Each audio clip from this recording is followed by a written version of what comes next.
রাসূল সাল্লাল্লাহু আলাইহি ওয়াসাল্লাম বলেছেন, আমার উম্মতেরা তিনটি পাপের শাস্তি দুনিয়াতেই পাবে, কারণ এই তিনটি শাস্তি দেওয়ার জন্য আল্লাহ তাআলা কিয়ামত পর্যন্ত অপেক্ষা করবেন না।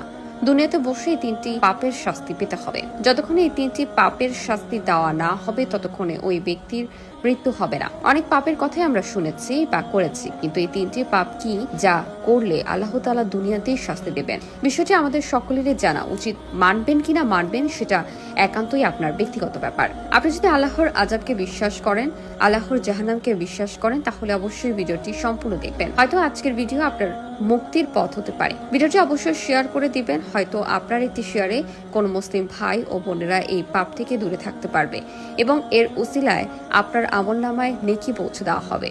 তিনি এমন একজন রাসূল যিনি তার উম্মতদের জন্য অনেক সতর্ক বার্তা দিয়েছেন এবং তিনি তার উম্মতদের জিম্মাদারি আল্লাহর হাতে তুলে দিয়েছেন। সুবহানাল্লাহ। তো চলুন বেশি কথা না বলে শুরু করি আজকের ভিডিও। জেনে নেই সেই ভয়াবহ তিনটি পাপ সম্পর্কে যে পাপের শাস্তি দুনিয়াতেই পেয়ে যাবেন, তারপর দুনিয়া ছাড়তে হবে। প্রথমে যে পাপের কথা বলবো তা ঈমানদার ব্যক্তিরা বেশি করে থাকে।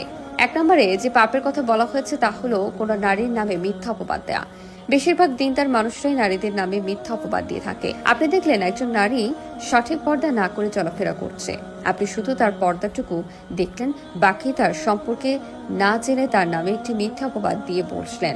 এটাই হবে আপনার জীবনের চরম ভুল। কোনো নারীকে চরিত্রহীন বলার আগে 101 বার চিন্তা করতে হবে। আপনি তার বেপর্দার জন্য তাকে ঘৃণা করতে পারেন, কিন্তু তার চরিত্র নিয়ে কথা বলতে পারেন না, কারণ ইসলাম আপনাকে সেই অনুমতি দেয়নি। 2 নম্বর পাপটি হলো অন্যায়ভাবে কারো জমি দখল করা, বিশেষ করে এতিমদের মালামাল আত্মসাৎ করা। এমন কাজ কখনোই করবেন না। মনে রাখবেন, আল্লাহ ছাড় দেয় কিন্তু ছেড়ে দেয় না। এই পাপের শাস্তি আপনাকে দুনিয়াতেই পেতে হবে, কিন্তু আপনি বুঝতে পারবেন না আল্লাহ আপনাকে এমন শাস্তি দিচ্ছেন। অনেকেই ভাই বোনের জমি অন্যায়ভাবে দখল করে। মনে রাখবেন, কারো হক নষ্ট করলে জান্নাতের আশা করবে না। 3 নম্বরে যে পাপের কথা বলা হয়েছে সেটি হলো কারো উপর জাদু করা। কখনোই এই ধরনের নিকৃষ্ট কাজ করবেন না। কালো জাদু করা, কুফরিতে বিশ্বাস করা, এগুলো হলো সব থেকে বড় শিরক। এ সকল পাপ ও অন্যায় থেকে নিজেকে দূরে রাখুন এবং অন্যকেও দূরে থাকার পরামর্শ দিন। আল্লাহ তাআলা আমাদের সকলকে সঠিক বুঝ দান করুন। ইসলাম ধর্ম কেন মিথ্যা কথাকে মহাপাপ বলা হয়েছে তা নিয়ে এই আধুনিক গবেষকরা একটি তথ্য দিয়েছে। একটি মিথ্যে কথা বললে মানুষের কি ক্ষতি হয় তারই বাস্তব উদাহরণ দিয়েছে আধুনিক সভ্যতা।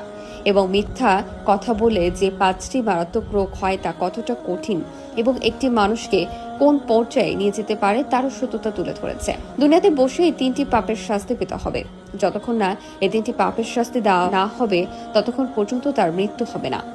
অনেক পাপের কথাই আমরা শুনেছি বা করেছি, কিন্তু এই 3টি পাপ কি